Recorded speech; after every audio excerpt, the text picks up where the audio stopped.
So recently, as you may or may not know, I had a conversation with a Jehovah's Witness friend named Nick on my other friend, Kanisha's channel, Teach Yahweh, and we spoke about Jesus's I am statements in John. What do they mean? What are they all about? That was the topic. Well, this is a follow-up to that, and I'm not directly responding to the conversation or to Nick's statements in the conversation. It's not meant to be that kind of thing, for one, because he's not here, and I wouldn't want his fingers to fall off from writing responses in the comments. This is more so about the statements that I made in the conversation and how I have developed in my thoughts about those things. After a studying odyssey, I've changed my viewpoints a bit, and this is why conversations with sharp guys like Nick and the follow-up discussion that happened in the comments can be so beneficial. It helped me see where I needed to develop my thoughts. So I appreciate Nick and all the people in the comments who I've been able to interact with during this process. Now, I will warn you, Jehovah's Witnesses, I am not going to be arriving at a conclusion that you guys would find favorable.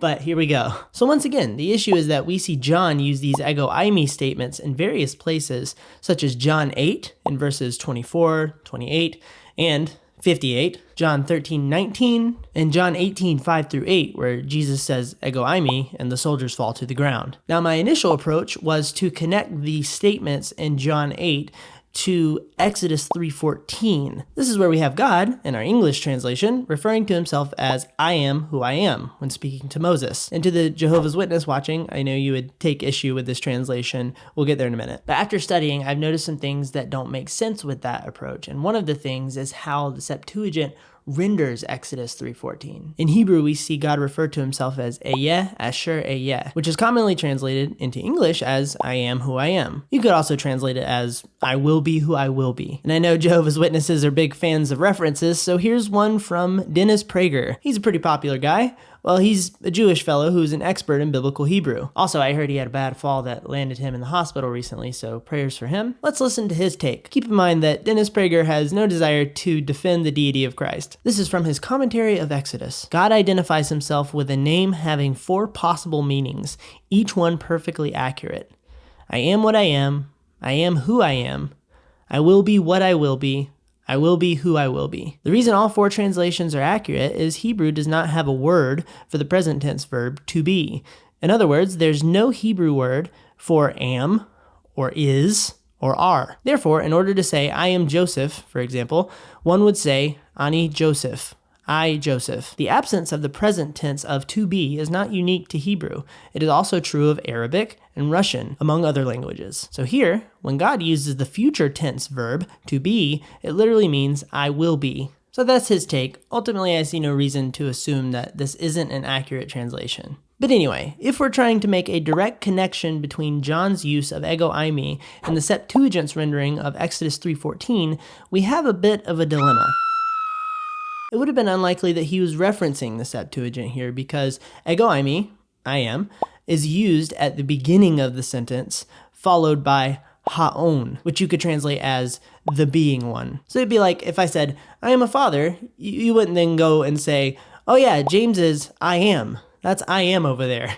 No, you would say James is a father. And the second use of I am, when God tells Moses how to refer to him in speaking to the sons of Israel, once again uses haon, the being one. Now, if we were trying to make this connection work, we could say that if Jesus spoke to the Jews in Greek, then ego eimi would have theoretically referred to a translation of Ehyeh, I am, from the Hebrew version of Exodus 3:14. But we'd have to assume that Jesus was speaking to them in Greek, and we would have to assume that he was drawing this specific cross-language connection, and I find that scenario unlikely. Now, if Jesus was speaking to them in Hebrew, he would have likely said Anihu, the common phrase for I am he. I don't see any indication that Jesus used Ehyeh, or the I am, from Exodus 3:14 here explicitly. Now, if Jesus was speaking in Aramaic, which is likely what happened, then it would probably have been Anahu. Forgive me, not an Aramaic expert. The point is that Jesus was likely using the more common phrase for I am versus the more specific phrase found in Exodus 3:14. John then renders it how he would have understood it. Ego eimi. So this directs me elsewhere to understand the pattern of ego eimi statements that we see in John. Now, Jehovah's Witnesses are probably nodding vigorously at this point.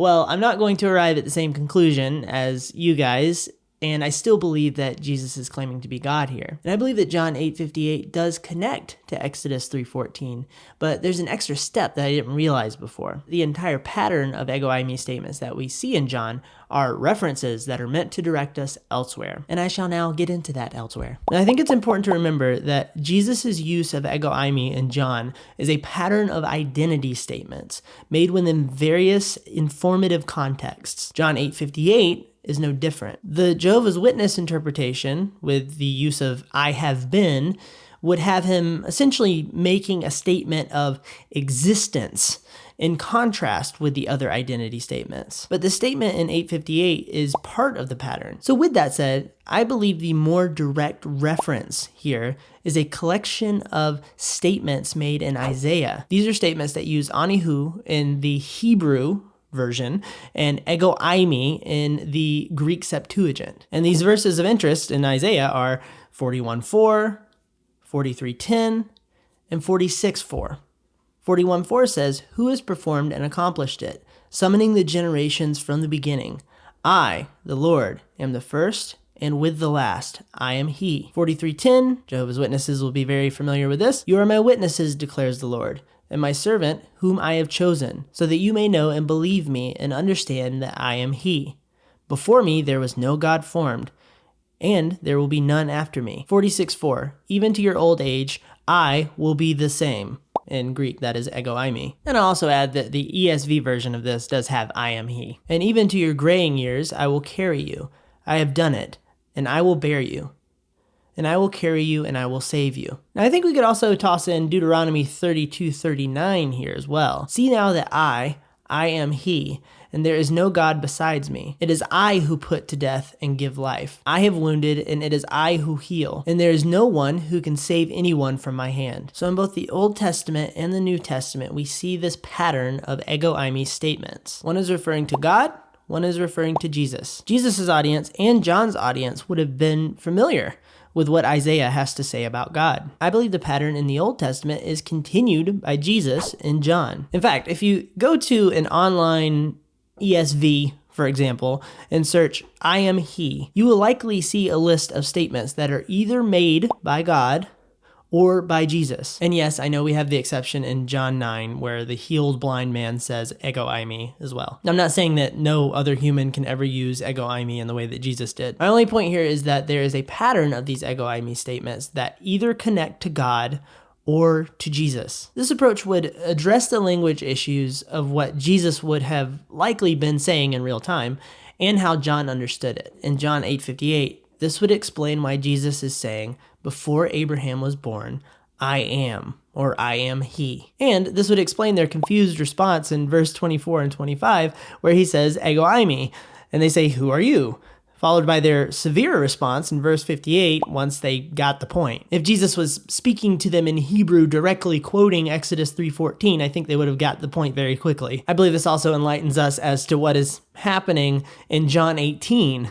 This would align with their response. The soldiers are clearly responding supernaturally to the powerful nature of Jesus' statement. So ultimately, like I said, I think we can get to Exodus 3:14. But the way that we can do that is by recognizing that Jesus is drawing a connection to the statements in Isaiah. We're ending up with the same conclusion in that sense.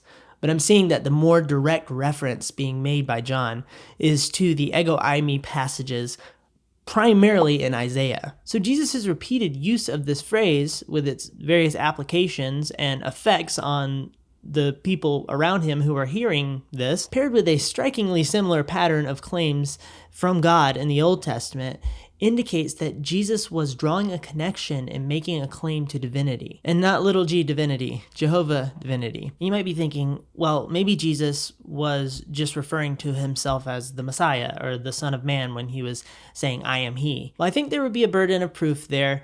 I see no indication in any of the context that Jesus was specifically making those claims about himself when he's saying, "I am he."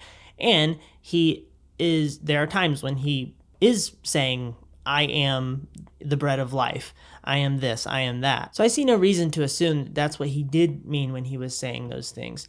And once again, we have a statement being repeated that is the same statement that is repeated in the Old Testament scriptures, which the Jewish people would have been familiar with. Would Jesus, calling himself merely the Son of Man or the Messiah, cause the Jews to throw stones at him? Would it make sense in the context of saying that he existed before Abraham? Would it cause the soldiers to fall back? And who else would the Jews think that he was claiming to be when he said that he existed before Abraham? What would come to mind for them?